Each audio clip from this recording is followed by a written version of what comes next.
RTV app వార్తల్ని క్షణాల్లో చదివే అవకాశం ఉంటుంది. ఒక న్యూస్ పేపర్, ఒక టెలివిజన్ ఛానల్ మీ చేతుల్లో ఎప్పుడూ ఉంటాయి. అందరికీ నమస్కారం.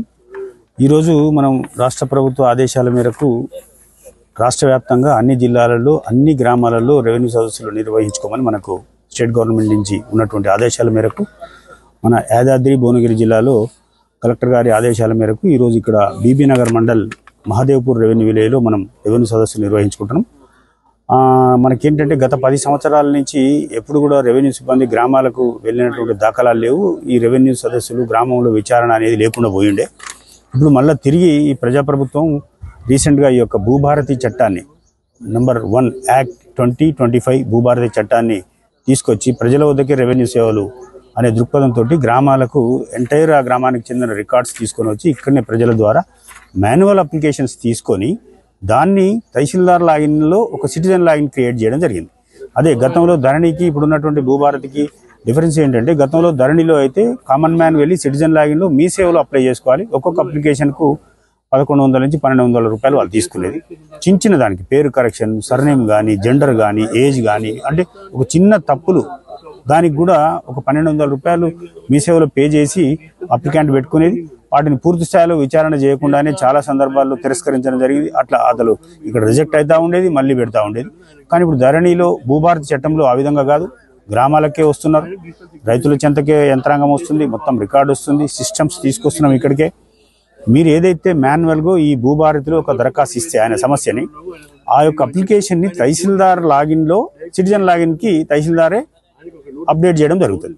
అంటే ఈయనకు అక్కడ ఏమవుతుంది, ఆ 1100 రూపాయల ఫీజు ఎగ్జింప్షన్ వచ్చేస్తుంది. ₹1 ఖర్చు లేకుండా మాన్యువల్ అప్లికేషన్ తోటి ఆన్లైన్లోకి వచ్చి ఆన్లైన్ నుంచి తహసీల్దార్ లాగిన్కి వస్తుంది. వన్స్ తహసీల్దార్ లాగిన్కి ఎవరైతే రైతు అప్లికేషన్ వచ్చిందో సిస్టమ్ ప్రకారం ప్రాసెస్ చేయాలి. వారు ఎంక్వైరీ చేసి జెన్యూన్ అయితే, అంటే అక్కడ ఉన్నటువంటి కేటగిరీస్ని బట్టి కొన్ని తహసీల్దార్ లెవెల్లోనే పరిష్కారం అయ్యే ఉంటాయి, వాళ్ళే యాక్సెప్ట్ చేసేస్తారు. కొన్ని ఆర్డీఓ లెవెల్లో ఉంటాయి, కొన్ని కలెక్టర్ గారి లెవెల్లో ఉంటాయి. దాన్ని బట్టి వాళ్ళు ఆ అప్లికేషన్ని ఎంక్వైరీ చేసి మాకు పంపుతారు. తద్వారా మేము వెరిఫై చేసి మా లెవెల్లో అయిపోయి ఉంటే మా దగ్గర యాక్సెప్ట్ అయిపోతుంది.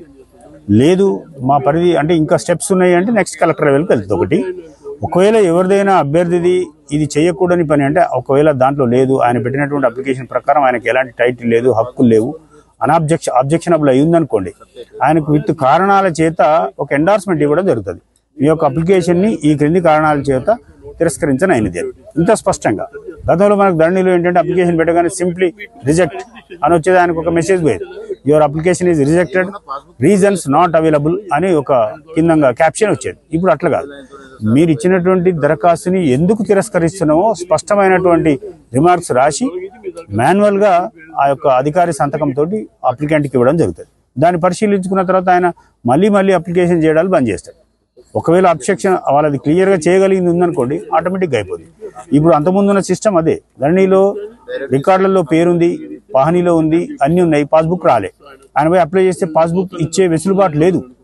ధరణిలో రిజిస్ట్రేషన్ చేస్తే తప్ప పాస్బుక్ వచ్చే అధికారం లేదు. కానీ ఇప్పుడు ఇక్కడ సెక్షన్ 4 ప్రకారం పాస్బుక్ ఇవ్వడానికి ఈ చట్టంలో యాక్ట్ను రూపకల్పన చేయడం జరిగింది. పాత రికార్డులలో తప్పులున్నా సరిచేయడం ఉంది. రికార్డులో పేరుంది కానీ నాకు పాస్బుక్ రాలేదు సార్ అంటే 300 ఫీజు కట్టాలి, ఆయనకు పాస్బుక్ జారీ చేసే అవకాశం ఉంది. గతంలో పొరపాటున ఒక వ్యక్తి భూమి ఇంకో వ్యక్తికి పడ్డట్టయితే దాన్ని తిరిగి రెక్టిఫికేషన్ చేసే అధికారం అక్కడ ఉన్నటువంటి స్థానిక తహసీల్దార్కి కానీ, డివిజన్ లెవెల్లో ఆర్డీఓకి కానీ, జిల్లా లెవెల్లో కలెక్టర్ గారికి కానీ లేకుండా ఉండేది. ప్రతిదీ సీసీఎల్ఏ చుట్టూ తిరిగి, అక్కడ కూడా కాని పక్షంలో హైకోర్టుల చుట్టూ, డిస్ట్రిక్ట్ కోర్టుల చుట్టూ వేలాది మంది దరఖాస్తుదారులు తిరుగుతున్నారు. ఇప్పుడు ఇక్కడ ఏంటంటే అప్పీల్ సిస్టమ్ పెట్టారు. పొరపాటున తహసీల్దార్ ఒక పాస్బుక్ ఇష్యూ అయితే ఎవరికైతే అభ్యంతరం ఉంటుందో ఆ వ్యక్తి ఆర్డీఓ దగ్గర అప్పీల్ చేసుకోవచ్చు. ఆర్డీఓ దగ్గర కూడా న్యాయం జరగలేదు అనిపిస్తే కలెక్టర్ దగ్గర అప్పీల్కి వెళ్ళొచ్చు. అంటే ఇక్కడ అప్పీల్ వ్యవస్థను తీసుకురావడం వల్ల ప్రజలకు రెవెన్యూ సమస్యలు ఈజీగా, సులభతరంగా, వేగవంతంగా జరగడానికి ఆస్కారం ఉంది. గతంలో ఆ సిస్టమ్ లేదు. ఏది జరిగినా మీరు కోర్టుకు వెళ్ళు, ఏ ఆఫీస్ చుట్టూ తిరిగినా మీ సమస్య మా దగ్గర పరిష్కారం కాదు, మీరు సివిల్ కోర్టుకు వెళ్ళండి, ఇదే సమాధానం తప్ప ఇప్పుడు ఈ చట్టంలో అట్లా లేదు. మనమే గ్రామాలకు వస్తున్నాం, దరఖాస్తులు తీసుకుంటున్నాం, ఇక్కడే పరిష్కారం చేస్తున్నాం. సిస్టమ్స్ ఏమంటే 1-2 అప్పీల్ సిస్టమ్స్ ఉన్నాయి, చాలా క్లియర్ ఉంది. గతంలో వారసత్వంగా కూడా ధరణిలో అనేక రకాలైనటువంటి ఇబ్బందులు ఎదుర్కొన్నారు. ఏం జరిగేది అంటే, ఒక తల్లి తండ్రికి 2-3 లీగల్ ఎయిర్స్ ఉంటే ఒక 2 బొంబాయిలో బతకబోతాడు, ఒక ఆయన అమెరికాలో ఉంటాడు, ఒక్క కొడుకు మాత్రం ఇక్కడే ఉండేది. వాళ్ళ నాన్న చనిపోగానే ఆ పాస్బుక్ తీసుకొని వెళ్ళి ధరణిలో స్లాట్ బుక్ చేసుకుంటే with in 15 minutes next day, అంటే ఎలాంటి విచారణ జరపకుండా వాళ్ళ తల్లిదండ్రుల మీద ఉన్నటువంటి పూర్తి భూమి ఒక్క కొడుకుకే ఎక్కేది. ఆ తర్వాత నెలకో 2 నెలలకు తెలుసుకొని ఆ పెద్ద కొడుకు ఇంకో కొడుకు వచ్చి లబోదిబో అని ఎంఆర్ ఆఫీస్ చుట్టూ తిరిగినా, ఆడియో చుట్టూ తిరిగినా, కలెక్టర్ చుట్టూ తిరిగినా ఎవ్వరు ఏమీ చేయలేని పరిస్థితి. ఒకటే వాడు మీరు కోర్టుకు వెళ్ళండి అని. కోర్టుకు వెళ్తే 5 ఏళ్ళకి అవుతుందా 10 ఏళ్ళకి అవుతుందా తెలియని గందరగోళమైనటువంటి పరిస్థితి గతంలో ఉండే. ఇప్పుడు అట్లా లేదు. ఎవరైతే వారసత్వం కింద అప్లికేషన్ పెట్టుకుంటారో 7 days నోటీస్ ఇస్తాం. 7 days లోపల వాళ్ళ వారసులందరూ రావాలి, కాన్సెంట్ ఇవ్వాలి. అది కూడా 1 month లోపల కంప్లీట్ చేయాలి. 1 month లోపల చేయకుండా వేరే ఉద్దేశంతో అట్టి పెట్టుకుంటే ఆటోమేటిక్గా మ్యూటేషన్ అయిపోతుంది. అంటే ఇంత పగడ్బందీగా దీంట్లో యాక్ట్స్ చట్టాలు కల్పించడం జరిగింది కాబట్టి 100కి 100% భూభారతి చట్టం రైతులందరి చుట్టమే. మరిన్ని వీడియోస్ కోసం ఛానల్ ని సబ్స్క్రైబ్ చేయండి. లేటెస్ట్ అప్డేట్స్ కోసం వాట్సాప్ ఛానల్ ని ఫాలో చేయండి. అండ్ లింక్ డిస్క్రిప్షన్ లో ఉంది.